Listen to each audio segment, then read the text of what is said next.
Primera de Juan, capítulo 3, y dice allí: mirad cuál amor nos ha dado el Padre para que seamos llamados hijos de Dios.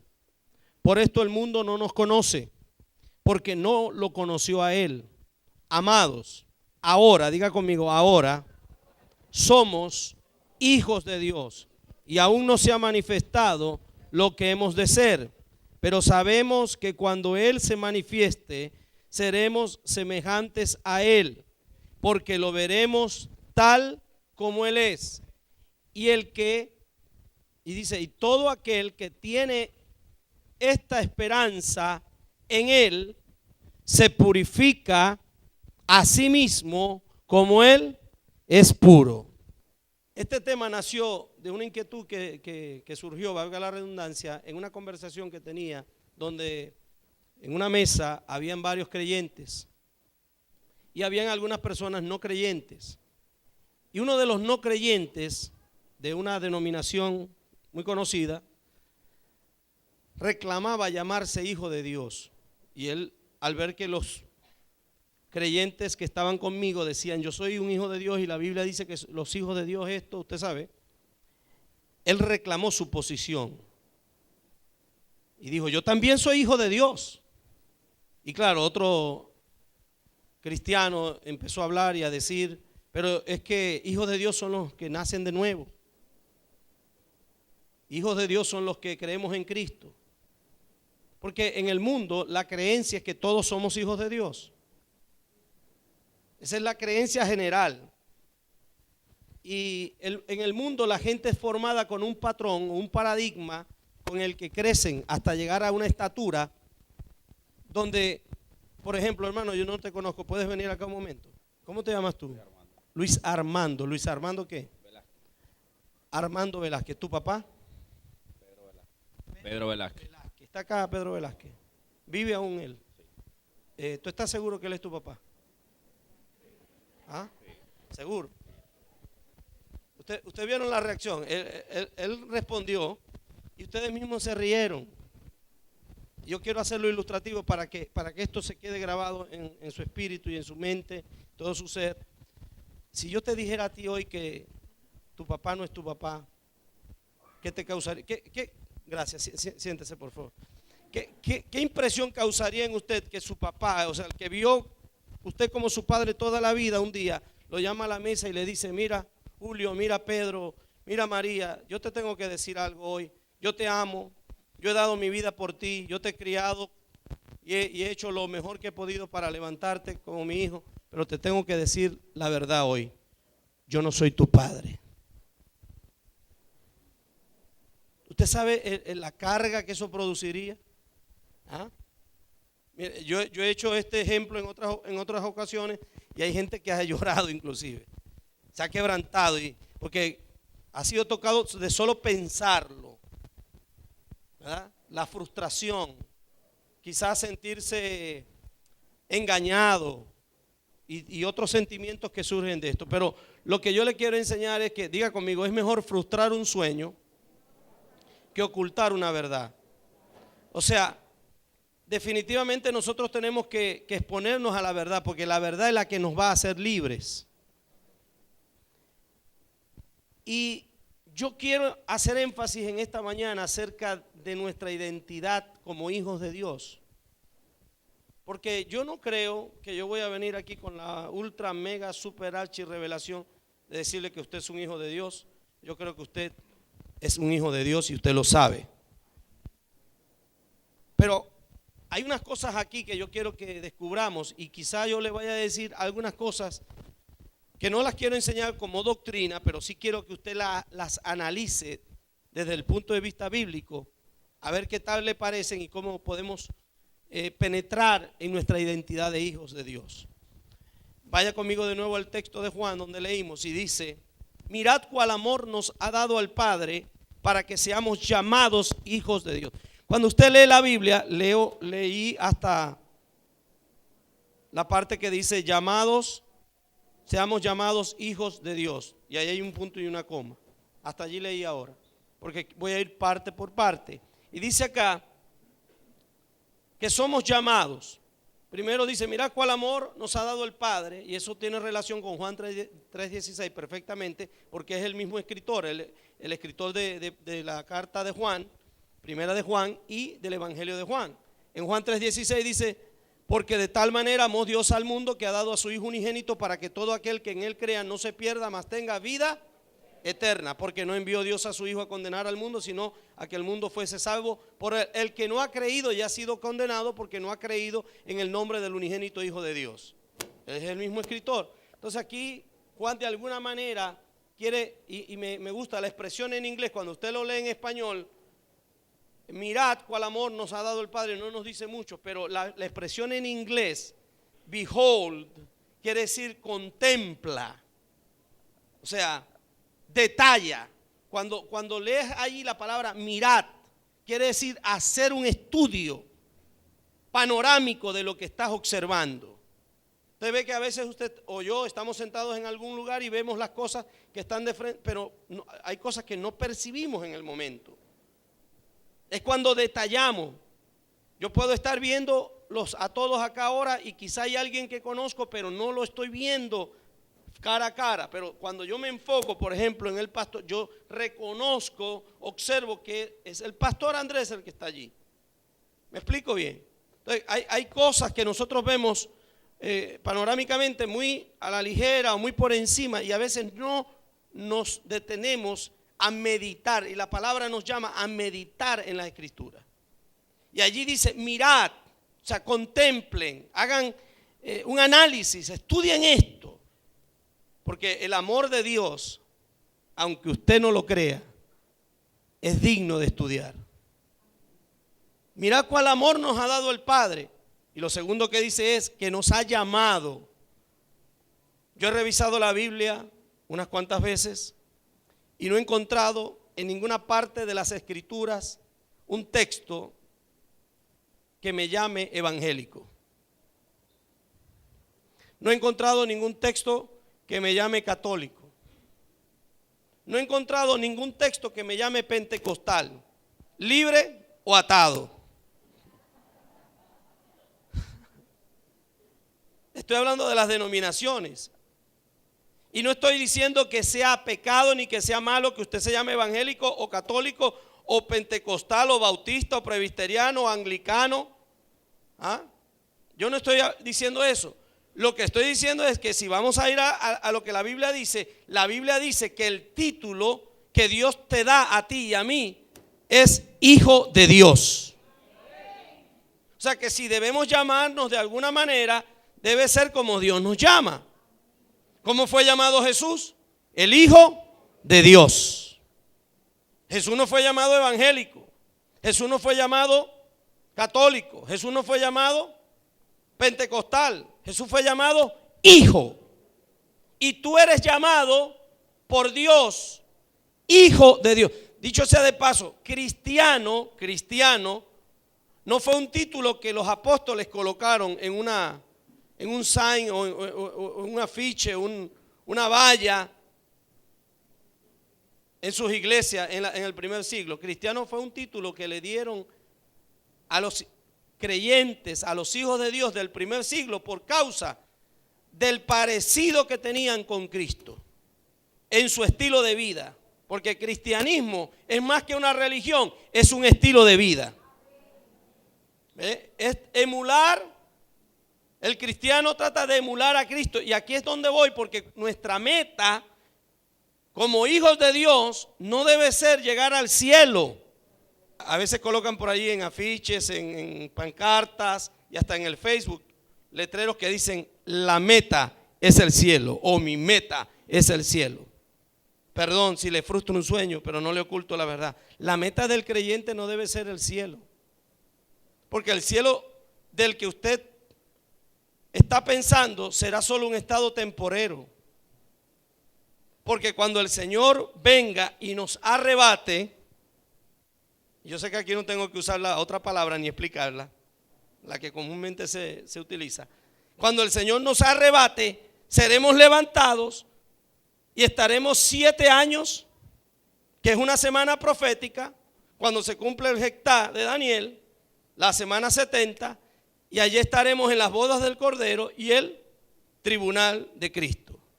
Y luego vendremos con el Señor y todo ojo lo verá. Nosotros no lo veremos, nosotros vendremos con Él a reinar con Él. Pero entonces mi meta no es llegar al cielo, porque el cielo es solo un estado temporero. Allá nos vamos a cambiar el traje. Esto incorruptible se vestirá de incorruptibilidad, ¿verdad? Esto mortal se vestirá de inmortalidad y volveremos a la tierra. Apocalipsis dice que vio la nueva Jerusalén descender del cielo. Eso quiere decir que no nos vamos a quedar la eternidad a vivir en el cielo. Por eso, si usted se toca, pellizque al que está a su lado, dígale: tú eres de carne y hueso y fuiste hecho para vivir en la tierra.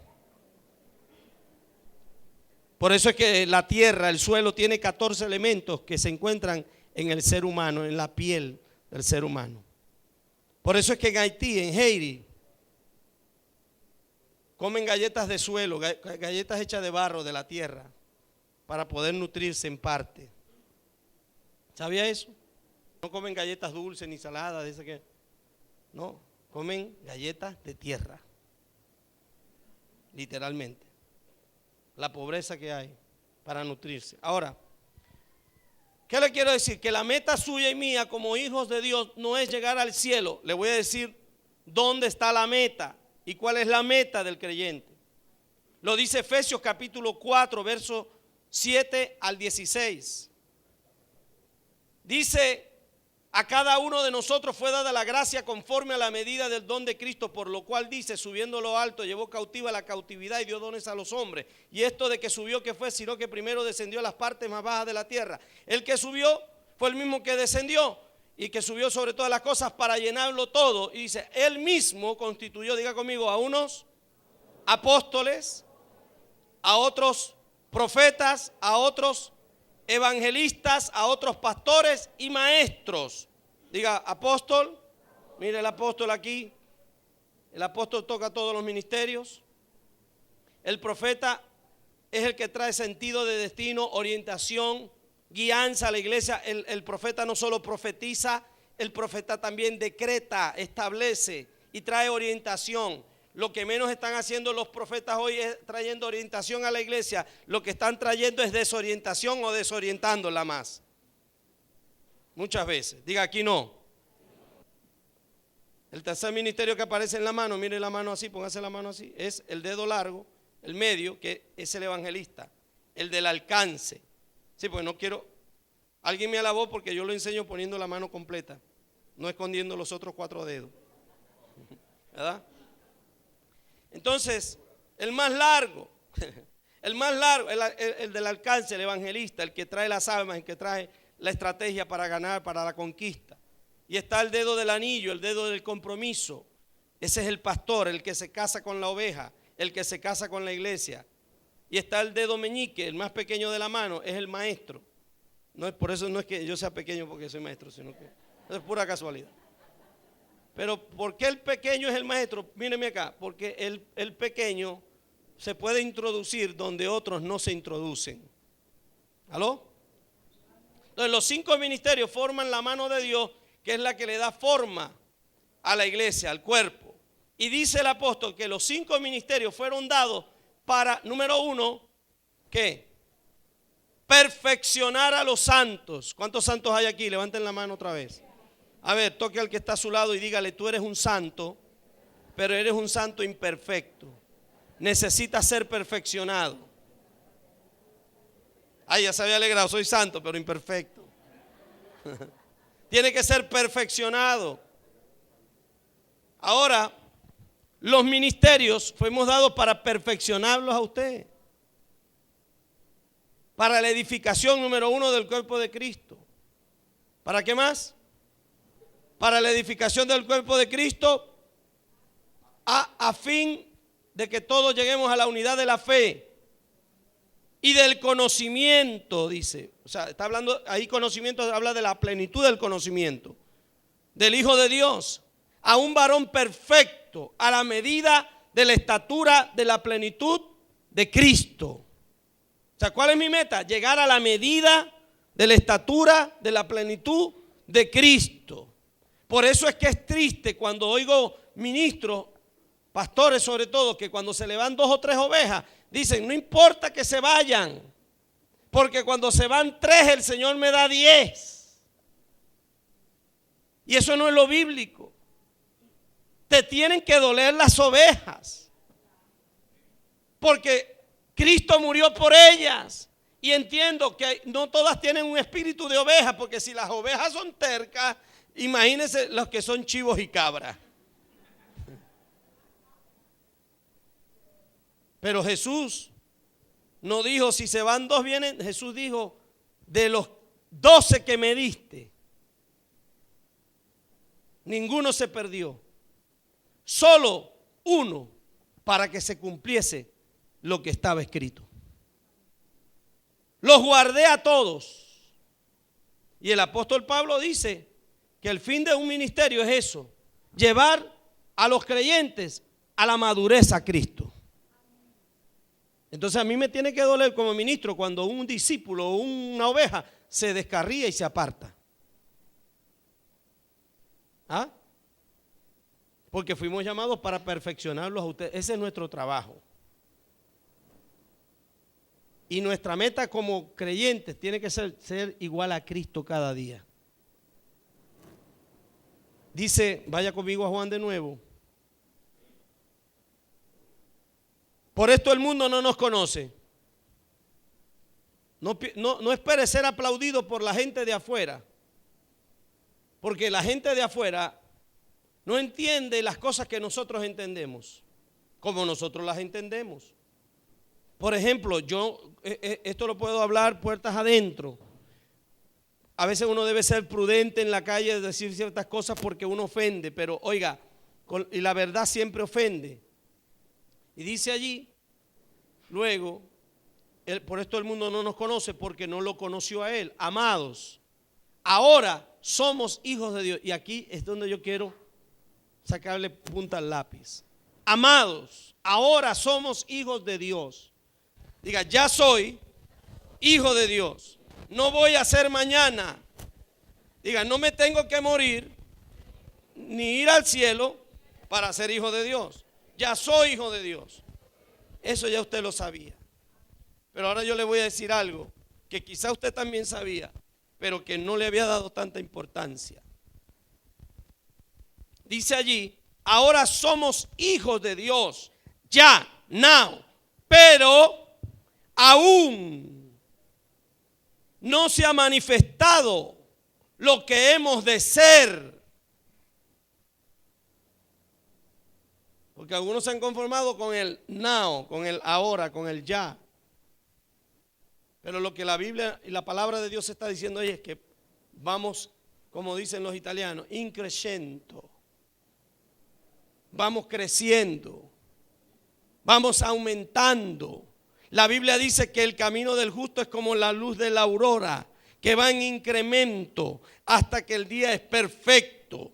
Estamos siendo perfeccionados hasta llegar a la estatura de la plenitud de Cristo. O sea que ahora ya somos hijos de Dios y eso nos debe alegrar, pero tenemos que desarrollar una conciencia de hijos para que lleguemos a ser pronto mucho más de lo que somos ahora. Porque aún no se ha manifestado lo que hemos de ser. Me llama la atención eso. No se ha manifestado lo que hemos de ser. Y continúe leyendo conmigo, dice, pero sabemos que cuando Él se manifieste, y está hablando de su venida, su manifestación a nuestra vida en pleno, seremos semejantes a Él. Aunque en otra parte dice que ya somos semejantes a Él. Somos semejantes a Él. Pero somos semejantes a Él de una manera de identidad. Porque morimos con Él en el bautismo, ¿verdad? Resucitamos con Él en el bautismo. Estamos sentados con Él. Y si usted se ve en todas las posiciones que Cristo tiene, haga un estudio de Romanos capítulo 6. Y allí usted está vivo con Él, resucitado con Él, muerto con Él, ascendido con Él. sentado con Él, porque toda su vida está en Cristo. ¿Ve? Ahora, usted se identifica con Cristo y dice allí que seremos como Él. Seremos semejantes a Él porque lo veremos tal como Él es. O sea, ahí llegará el momento de la plenitud, del pleroma, de la completación del conocimiento. Lo que estaba oculto será revelado. Me llama la atención el libro de Apocalipsis algo y quiero mostrárselo acá. Vaya a Apocalipsis un momento, para que usted vea cuántos han ido a un campamento alguna vez, a un retiro espiritual. ¿A cuántos se les quedó el jabón alguna vez? En ese apuro y en esa cosa de empacar, ¿verdad? Siempre hay algo que se olvida, un paño, un jabón, un cepillo dental. Pero verdad que cuando se queda el jabón, ¿sabe qué usted hace? Le dice a alguien, préstame el jabón que se me olvidó. Una dama a otra, una joven a otra joven, un caballero a otro caballero. Pero todos, cuando van a usar el jabón, lo meten debajo del grifo. Lo meten en el agua y le sacan lo que estaba arriba. Y se bañan con el jabón. Pero cuando a alguien se le escapa llevarse el cepillo de dientes, por ejemplo, que es algo tan personal, tan íntimo, mucho más que el jabón, porque el jabón usted se lo echa por encima, pero la pasta y el cepillo lo usa dentro de su boca. Cuando usted se le olvida el cepillo, usted no pide prestado el cepillo dental. Usted saca el dedo.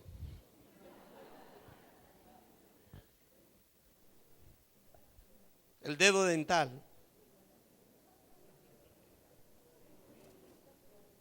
¿Sí o no? ¿Sabe por qué? Porque la fe es personal. La fe es como el cepillo dental. O sea, mi fe te puede inspirar a ti, pero tú no puedes vivir con mi fe. Tú tienes que desarrollar tu propia fe, tu propia confianza, tu propia dependencia en la palabra de Dios. Como hijo de Dios te toca desarrollar una fe personal y privada, porque Dios, Jesús, se revela de distintas formas. Nunca, oiga, Dios se le revela al mismo pastor de la misma manera. Por eso yo estoy en contra de ministros que van a otro país a copiar. No, una cosa es que yo vaya a recibir una impartición. Pero cuando ya yo estoy copiando un modelo solamente y no estoy copiando el espíritu que está detrás de eso, que es producto de una experiencia, de una revelación de Dios para el hombre, estoy cancelando, oiga bien lo que voy a decir, cancelando la visión de Dios para mí. Y estoy tomando la visión de otro hombre en mi lugar, poniéndola en mi lugar. O sea, poniéndome en los lentes de otra persona. Apocalipsis, por ejemplo, cuando usted lee el mensaje a las 7 iglesias, desde el capítulo 2 y el capítulo 3, no voy a ahondar mucho en detalle, solo quiero mencionar, por ejemplo, que cuando hace la introducción a la iglesia de Éfeso, le dice, el que tiene las 7 estrellas en su diestra, el que camina en medio de los 7 candelabros de oro. Cuando le habla a Esmirna, dice, el primero y el postrero, el que estuvo muerto y vivo, dice esto. Cuando le habla a Pérgamo, le dice, el que tiene la espada aguda de 2 filos, dice esto. Cuando le habla a Tiatira, le dice, el Hijo de Dios, el que tiene ojos como llama de fuego y pies semejantes al bronce pulido, dice esto. Cuando le habla a Sardis en el capítulo 3, dice, el que tiene los 7 espíritus de Dios y las 7 estrellas, dice esto. Cuando le habla a Filadelfia, dice, esto dice el santo, el verdadero, el que tiene la llave de David, el que abre y ninguno cierra y cierra y ninguno abre. Y cuando le habla a la Odisea, le dice, el amén, el testigo fiel y verdadero, el principio de la creación de Dios, dice esto. En otras palabras, si usted pudo notar allí en la lectura, cada vez que Jesús le habló a una iglesia, a un pastor, se identificó. Aunque el patrón para hablarle fue el mismo, porque le habló primero ¿de qué?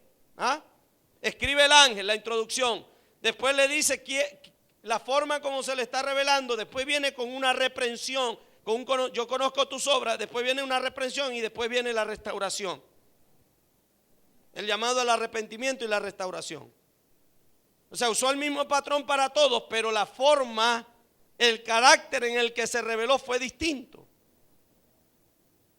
Porque Dios es un Dios multiforme, polifacético. Usted no puede encajonar a Dios y decir, Dios lo hace siempre así. O Dios siempre habla así. Porque Dios se va a revelar como Él quiere. Y Dios se va a revelar también de acuerdo a tu necesidad. ¿Ve? Entonces dice allí, en Juan, vaya ahora, que aún no se ha manifestado lo que hemos de ser, porque un día le veremos tal como Él es. Y todo aquel que tiene esta esperanza en Él, ¿cuál es la esperanza? ¿Cuál es la esperanza? Sí, porque algunos dicen que es la venida. Y no es la venida. La esperanza es ser semejantes a Él. Métase esto en la cabeza. La meta en Dios. Nuestra meta debe ser imitar a Cristo. Ser como Él. Ahora, yo le dije eso. Pero eso no es lo que le quiero enseñar. Vaya conmigo a Mateo. Mateo capítulo 3 y Mateo capítulo 4. Allí, ¿cuántos saben que la Biblia no fue inspirada en versículos y capítulos? Que el registro de los versículos y los capítulos fue posterior a la inspiración del libro. Por eso, yo quiero que usted lea, pero subraye en su mente el bautismo de Jesús y subraye tentación de Jesús. O sea, elimínelo allí y elimine los versículos mentalmente. O sea, lea solo el texto como si fuera una sola cosa. Porque Esteban Landón y el cardenal Santón nos hicieron más fácil la cosa al buscar los versículos y los capítulos. Pero vea esto. El capítulo 3, el verso 13 dice: entonces Jesús vino de Galilea al Jordán, donde estaba Juan, para ser bautizado por él. Pero Juan se le oponía diciendo: yo necesito ser bautizado por ti y tú acudes a mí. O sea, Juan estaba claro de quién era Jesús, ¿o no? He oído algunos maestros, predicadores y pastores, y son posturas, y uno respeta las diferentes posturas que hay. Pero he oído a algunos decir que cuando Jesús le dice a los discípulos de Juan, díganle a Juan, los ciegos oyen, los sordos, porque algunos han dicho que Juan dudó de que Jesús era el Mesías, era el enviado. Entonces, que Jesús tuvo que decirle a los discípulos de Juan, díganle a Juan, los ciegos ven, los sordos oyen, los paralíticos son levantados, y a los pobres es anunciado el evangelio. Esto era para terminar de convencer a Juan. Pero ya va, Juan era primo hermano de Jesús. Cuando María entró en la casa de Elizabeth, dice la Biblia que el vientre de Elizabeth se estremeció. Porque la criatura brincó, saltó, danzó, dicen otros, en el vientre de su madre. O sea que aún siendo un feto de 6 meses, Juan reconoció a su Señor y Salvador cuando entró en su casa, que era su primo, porque Elizabeth era prima de María, o sea que eran consanguíneos. Cuando Juan ve venir al Cordero, le dice: este es el Cordero de Dios que quita los pecados del mundo. Lo reconoció también. Entonces, cuando Jesús le dice a los discípulos de Juan, díganle a Juan, los ciegos ven, los sordos oyen, los paralíticos son levantados, y a los pobres, porque ahora hay gente que no le quiere predicar a los pobres, porque que los pobres son mala tierra, y la Biblia dice: el que al pobre le da, a Jehová le presta, a Dios le presta. ¿Cuántos quieren que prestarle plata a Dios? ¿Ah? Dele al pobre, dele al pobre. Oiga bien, cuando Jesús se paró en la sinagoga y abrió el rollo, sacó el rollo, lo primero que leyó decía: porque me ha ungido el Señor para dar buenas nuevas a los pobres. El primer mensaje del evangelio es predicarle a los pobres, pero no para que se queden pobres, sino para transformar su pobreza mental y salir de la pobreza material a la bendición de Dios. Ahora, el mensaje que estaba enviando Jesús no era para Juan, era para los discípulos de Juan. Para que terminaran de aceptar que ya el tiempo de Juan había acabado y que ahora ellos serían discípulos de Jesús. ¿Ve? Pero ahora lea de nuevo allí en Mateo y dice: yo necesito ser bautizado por ti, tú acudes a mí. Jesús le respondió: permítelo ahora, porque así conviene que cumplamos toda justicia. Entonces se lo permitió. Y Jesús, después que fue bautizado, subió enseguida del agua. Y en ese momento los cielos le fueron abiertos. ¿Sabe cuando se abren los cielos? No cuando cantamos: abre los cielos sobre nosotros. Los cielos se abren cuando obedecemos a la palabra de Dios. Los cielos se abren cuando usted cumple los mandamientos del Señor. Porque hay gente que canta muy bonito pero no obedece. Este pueblo de labios me honra, pero su corazón está lejano de mis mandamientos. Dice: se abrieron los cielos y se posó sobre él, y vino el Espíritu de Dios que descendía como la paloma o como paloma y se posaba sobre él. El Espíritu vino, se posó sobre Jesús y dice: se oyó una voz de los cielos que decía: este es mi Hijo amado, en quien tengo complacencia. O sea, el Padre lo estaba confirmando. ¿Sabe que cuando en los tiempos antiguos y en los tiempos de la esclavitud, los esclavos eran usados para criar a los hijos? Cuando los esclavos llegaban a una edad que todavía estaban dentro de los 7 años, que era su régimen de esclavitud, y no habían excedido ese tiempo, o sea, tenían que terminar de ser esclavos en la casa por 7 años por lo menos. Si llegaban a la edad madura y ya no podían realizar ciertos esfuerzos, se les encomendaba la tarea de cuidar a los hijos de los amos. Por eso Pablo, cuando habla a los Gálatas, les dice que Israel, mientras estuvo bajo la ley, y está refiriéndose al ayo, dice el ayo ahí es el esclavo. Porque dice Pablo que la ley se hizo vieja y que caducó. Entonces dice: ahora no estáis bajo ayo, sino que estáis bajo Cristo. Ya no estáis bajo tutores, ya no estáis bajo mentores, ya no estáis bajo pedagogos, que es la palabra que usa en el griego.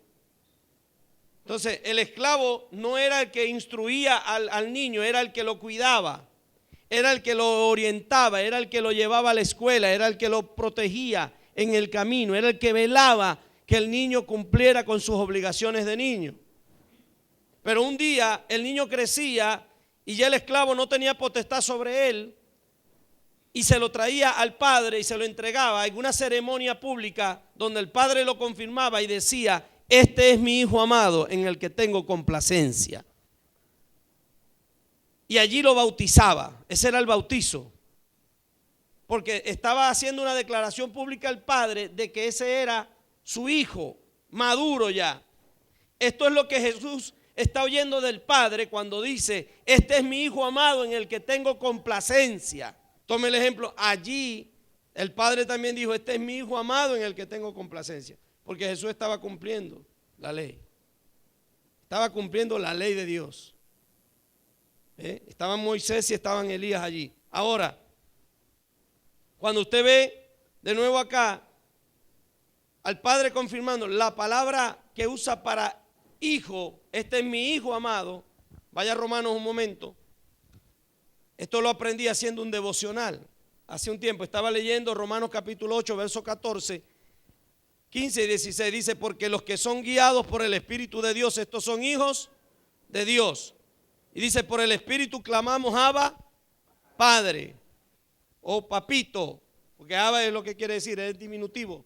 En inglés sería daddy, en español sería papi o papito. En hebreo es Abba. Y luego el verso 16 dice que el Espíritu mismo da testimonio a nuestro espíritu de que somos hijos de Dios. Amén. Pero me llamó la atención algo leyendo eso, que el verso 14 y el verso 16 terminan de la misma manera. Hijos de Dios, ¿sí o no? ¿Ah? Terminan de la misma manera, pero me fui a leer una versión que yo tengo que se llama The Amplified Bible. En inglés se llama la Biblia amplificada. En la versión en inglés dice el verso 14: Those who are led by the Spirit of God, they are son of God. Dice no me entendió, pero me escuchó bien. Dice exactamente lo mismo que en español. Los que son guiados por el Espíritu de Dios, estos son hijos de Dios. Y termina la frase o el versículo usando son, S-O-N, que es la palabra para hijo en inglés. Pero en la versión del verso 16 dice: The Spirit Himself, el Espíritu mismo, give witness to our spirit that we are children of God. Dice, el Espíritu les da testimonio a nuestro espíritu de que somos niños de Dios. ¿Y qué? Porque aquí hay algo, aquí hay una diferencia entre ser un niño de Dios y ser un hijo de Dios. Entonces me voy al griego, porque children es el singular del plural child, que es niños. Y me voy entonces al idioma griego del Nuevo Testamento y me doy cuenta en el diccionario Vine y usando la concordancia Strong que son dos palabras distintas las que aparecen en el griego. La que aparece en el verso 14 para decir que los que son guiados por el Espíritu son hijos de Dios es la palabra huíos, que significa hijo maduro. Y es la misma palabra que usó Mateo cuando dijo esa voz del cielo que era la del Padre, porque algunos dicen que Jesús es el mismo Padre y es el mismo Espíritu Santo. Y si eso fuera así, entonces Jesús era ventrílocuo, porque como si estaba aquí se oyó una voz del cielo, o dejó un CD puesto allá, un MP3 o un... Dice, este es mi hijo maduro. El Padre dijo, este es mi hijo maduro, en el que tengo complacencia. Este es mi hijo en el que me agrado, en otra forma.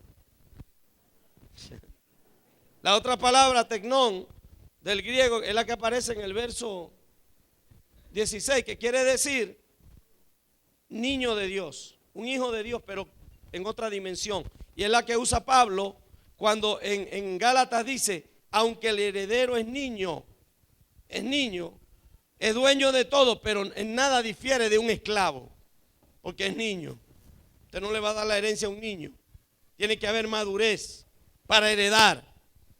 Por eso es que ahora usted puede ver la diferencia entre hijos de Dios muy bendecidos por causa de su madurez y de su obediencia a la palabra, y otros que no son tan bendecidos porque todavía están caminando como niños, aunque son hijos de Dios, tienen la misma naturaleza, tienen el mismo Espíritu Santo, pero no están caminando en el mismo nivel.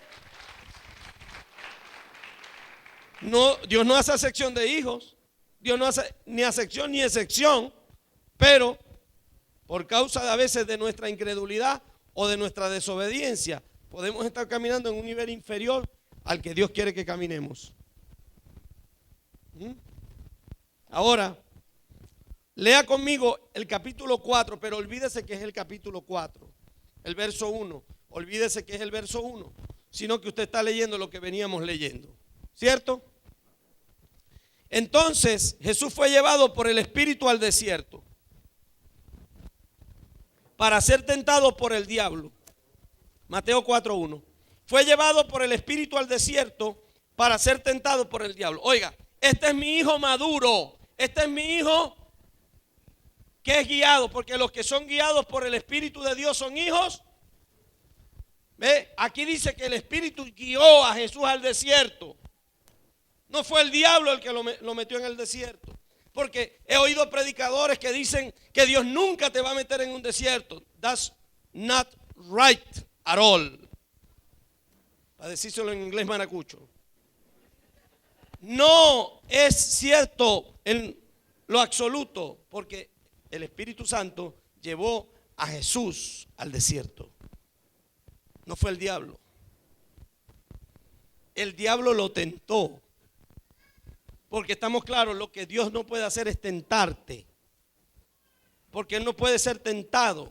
O sea, no conoce la tentación porque su naturaleza santa y perfecta omite todo lo que es malo. No puede ser tentado y como no puede ser tentado, no sabe cómo tentar. Por eso Santiago dice, cuando alguno se ha metido en una tentación, cuando alguno se ha metido, porque no lo tradujeron, cuando alguno se mete en la tentación, dice, no diga una vez que está metido en la tentación, debería leerse que fue Dios quien lo metió en la tentación, sino que cada uno de su concupiscencia propia es atraído y seducido. Pero la tentación es distinto a la prueba. El diablo lo tentó, el Espíritu lo guió. Y dice, después de haber ayunado 40 días y 40 noches, sintió hambre. Y se le acercó el tentador. Pero, ¿cuántos creen que el Espíritu Santo se había ido? ¿Ah? No se había ido. El Espíritu Santo estaba ahí con él. Porque él fue el que lo llevó al desierto. Y se acercó al tentador y le dijo, dile a estas piedras que se conviertan en pan. Amén. Amén. No dijo así. El diablo no puede tentarte. El diablo no te puede quebrantar ni puede tentarte en ningún área de tu vida si primero no socava tu identidad de hijo de Dios. Pero le voy a hablar otro poquito, voy a repetir eso porque yo sé que lo están meditando, lo están rumiando. El diablo no puede entrar, no puede penetrar en ningún área de tu vida a través de una tentación si primero no socava tu identidad de hijo. Por eso es que tienes que desarrollar una conciencia de hijo. Porque cuando tú sabes que tú eres hijo de tu padre, tú sabes los derechos y los privilegios que tienes. Tú sabes lo que puedes reclamar. ¿Ah? Jesús le dijo a la sirofenicia, cananea, no tenía ningún pacto. Le dijo, no está bien tomar el pan era la herencia, no está bien tomar la herencia de los hijos y dárselo a los perros, a los perrillos, a los gentiles. Y la mujer le dijo, está bien, Señor, bien has dicho, pero aún los perros comen de las burusas. Versión Ramón habla hoy, porque es la versión maracucha. Las burusas, le decimos en Maracaibo, las migajas que caen de la mesa de los amos. ¿Sabe qué sacó la mujer?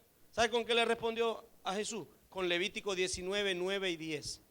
Cuando ciegues la mies de tu tierra, no cegarás hasta el último rincón de ella, ni espigarás tu tierra cegada, porque para el pobre y para el extranjero lo dejarás. Firma, yo Jehová vuestro Dios. O sea, la mujer se amparó en la ley y le dijo, Señor, escrito está que las migajas son mías. Y reclamó su parte. Se hizo dueña pero la mujer que estaba encorvada, ¿se acuerda de la mujer encorvada? ¿Ah? De Lucas. La hija de Abraham la llama Jesús. ¿Cómo esta hija de Abraham no la había de sanar en sábado? La llamó hija de Abraham, que quiere decir hija del pacto, hija de las promesas, hija de las bendiciones. Pero nota el contraste, una hija de Abraham, una hija, una heredera legítima, no estaba disfrutando de las bendiciones. Y una cananea, sirofenicia de nación, gentil, venía de la descendencia de Can, el hijo que había sido maldecido por su padre, Noé. No disfrutó. Ella sí disfrutó de la bendición que le pertenecía legalmente por conocer la ley y por ampararse en ella. Primero vino con los sentimientos, Señor, mi hija atormentada, vino con la gritería, pero cuando vio que Jesús no respondió a nada de eso, ni a las emociones turbadas, ni a los gritos, dijo, bueno, ahora sí se acabó esto. La palabra dice, la ley dice, que mías son las migajas. Dame lo mío, en otras palabras. Y Jesús dijo, wow, no había visto tanta fe en Israel como la de esta mujer. Por lo que has dicho, ve, tu hija ha sido libre. Le dijo en Marcos, dice, por esta palabra. Pero no la palabra de Jesús, la palabra de la mujer. Porque cuando tú te pones de acuerdo con la palabra de Dios, Dios se pone de acuerdo con tus palabras, con tus dichos. Alabado sea el Señor. Tenemos que recobrar nuestra identidad de hijos. Mateo capítulo 4 estamos leyendo. Y dice, si eres el Hijo de Dios, di que estas palabras se conviertan en pan. Jesús no tenía que decirle nada. Jesús no debía obedecer al diablo, porque él sabía que era hijo de Dios. Pero, ¿quién me puede definir ahora, para enseñar algo más, qué es la tentación? ¿O qué es una tentación? Una provocación. ¿A qué? Está bueno eso, es una provocación, pero ¿a qué? ¿Ah? Hacia lo malo, está bien, todo eso está bien. ¿Quién da más por allá? ¿Ah? ¿Cómo? Desobedecer la palabra. Esa fue la tentación real, es llevarnos a desobedecer la palabra de Dios. Todo eso está maravilloso. Mi pregunta ahora es, sabiendo y entendiendo que ya ustedes entendieron que es una tentación, ¿por qué tentó el diablo a Jesús? Y cada vez que lo iba a tentar, la introducción a la tentación fue, si eres el Hijo de Dios. En otras palabras, lo que el diablo le estaba diciendo era, demuestra quién eres. Demuestra quién eres. Pero le voy a decir algo más. ¿Cuántos saben que Jesús no era hijo de José? Biológicamente no lo era. ¿Cuántos saben que Jesús se crió en la casa de María y de José? ¿Cuántos saben que la palabra que utiliza la Biblia para decir que Jesús fue engendrado por el Espíritu Santo en el vientre de María es la misma palabra genao que se utiliza para engendrar cuando habla de nuestro nuevo nacimiento en Juan 1:12?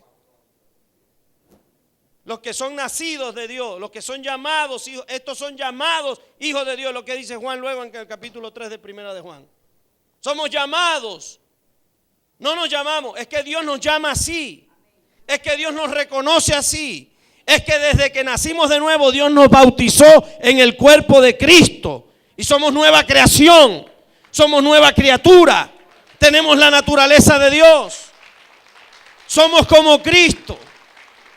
Desde el mismo momento nacemos con el mismo potencial que nació Jesús. ¿Ya habían dicho eso? Usted nació con el mismo, en el nuevo nacimiento se le dio el mismo potencial que se le dio a Jesús. Pero Jesús tenía que desarrollarse. Lucas capítulo 1 dice que el niño crecía y se fortalecía, se llenaba de gracia y sabiduría, y la gracia de Dios era sobre él. Se fortalecía y crecía, y gracia y sabiduría le era añadida. Jesús tuvo que crecer en la gracia, tuvo que crecer en sabiduría, y usted y yo también tenemos que crecer en todo, como él creció. Pero dice, hay algo más que le quiero enseñar. María recibe la palabra y el Espíritu Santo la embaraza, la preña, como decimos vulgarmente. ¿Quién engendró a Jesús? El Espíritu Santo. ¿El papá de Jesús quién es? El Espíritu Santo. Porque el Padre no es el que, como dicen por ahí, el que cría, sino el que engendra. Ahora no dicen Padre no es el que cría, sino el que crea. O sea, el que crea que el muchacho es de él. Las cosas cambian, pues, se modernizan. El Espíritu Santo engendró a Jesús como te engendró a ti y a mí en el cuerpo de Cristo. Jesús fue nacido del Espíritu Santo. José quiso dejar a María, ¿sí o no? A María no le fue fácil porque nosotros leemos la Biblia tipo comiquita y pensamos que todo fue color de rosa, una novela. No, María tenía un mar de pensamientos en su cabeza. Cuando el ángel se le aparece y le da esa palabra profética, María tenía que enfrentarse a 3 personas, diga 3 personas. Número 1, María tenía que enfrentarse a sus padres. Porque cuando ella se viera embarazada, tenía que ir a papá y a mamá y decirle, papá y mamá, estoy embarazada. ¿Qué va a decir los vecinos? ¿Qué va a decir la comunidad? Nadie va a pensar que me tragué un balón o que tengo un fibroma, dijo María. Ah, pero la gente habla por un rato y después se olvida también y busca otro para hablar, para esmechar. Pero la tercera persona que tenía que enfrentar era José. Y ese era el más difícil de todo. Porque ¿qué le iba a decir a José? José, vos sabés que me saqué el... No, vos sabés que el Espíritu Santo, vos sabés, vos conocés el Espíritu Santo, ¿verdad? Habéis oído en la Escritura, ¿verdad? El Espíritu Santo José, ¿cuántos saben que José la quiso dejar para no difamarla? Para que su nombre no fuera manchado. Pero el Espíritu Santo, un ángel se le revela y le dice, no la dejes. Pero ya eso usted lo conoce. A donde yo lo quiero llevar es a la cuarentena.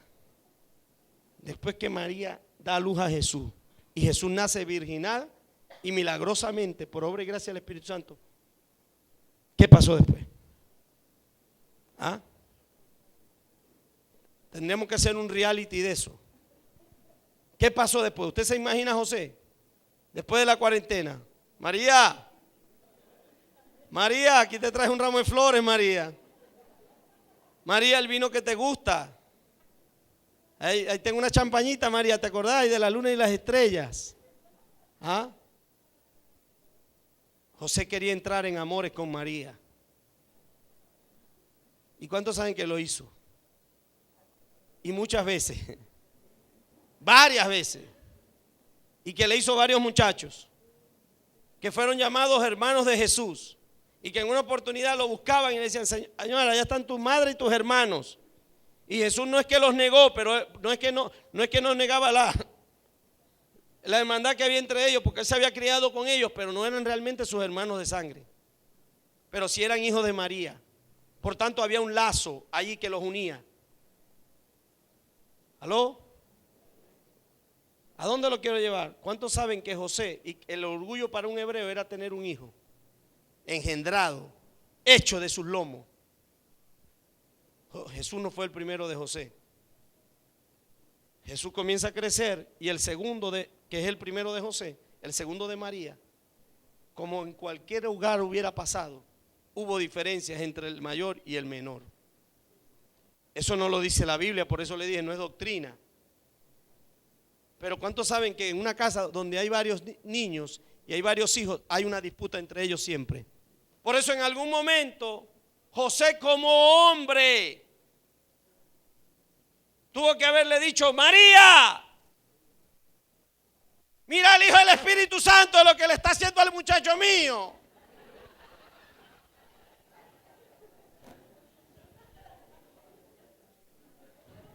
¿Ah? Porque, a ver, ¿a cuánto no se le sale el viejo hombre a veces así como que se les asoma o se quieren? ¿Ah? ¿Y usted cree que los personajes de la Biblia dice que Elías era hombre sujeto a pasiones como las nuestras? La Biblia no, como en 24 horas, no oculta nada. Entonces en algún momento a José se le tenía que salir el saber que Jesús no era su hijo. Por eso cuando está en el templo Jesús dice, en los negocios de mi Padre me conviene estar. Hermano, vamos a dejar la religiosidad tradicional que nos sembraron y vamos a ver la Biblia claramente. Jesús todo el tiempo, en ninguna parte, se identifica como el hijo de José y el hijo de María. ¿Sí o qué? Ahí está tu madre y mi padre y mis hermanos son los que hacen la voluntad del que me envió.